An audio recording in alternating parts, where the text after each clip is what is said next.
City of Baltimore says in the course of 5 fiscal years, overtime within the police department has doubled. That's right, and Mayor Catherine Pugh believes it may be an abuse of overtime. WMAR 2 News' Skylar Henry looked over that initial audit to see what the city is recommending how to handle the situation. Yeah, Kelly, it's a lot of things going on. Cracking down on OT, the city says, will be a two-phase process.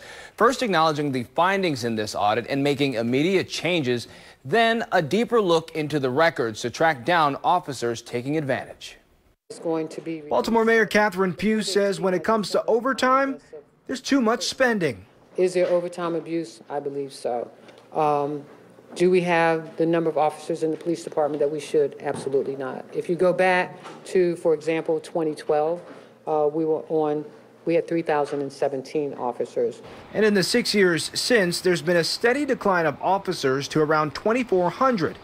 Pugh, alongside the city's finance director and city solicitor, spoke on initial findings from an audit looking into overtime within the police department. Over the course of 5 years, OT doubled, leaving the city with a $47 million bill.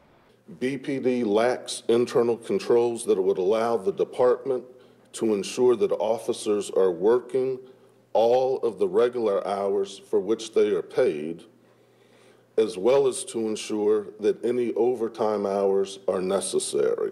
While some overtime is reimbursed from third parties like Johns Hopkins Hospital or the Maryland Stadium Authority, the audit revealed police still don't have a legitimate way to monitor when officers are on and off the clock, citing a lack of accountability and enforcement.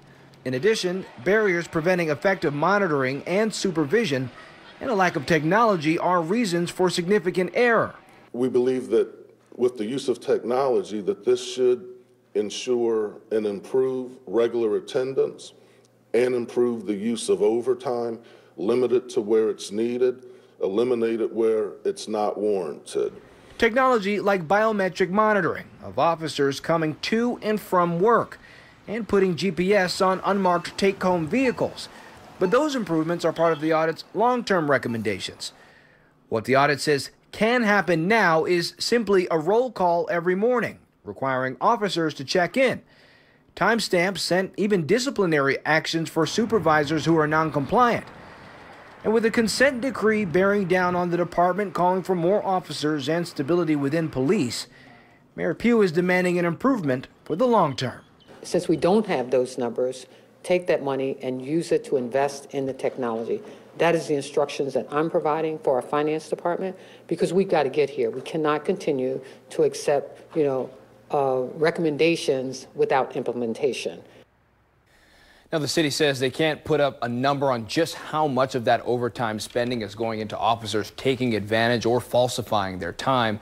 But that will be part of the phase 2 of the city's findings. Pugh says the department should know where officers are, how many officers are working every day, who's working overtime, and what they're specifically working on.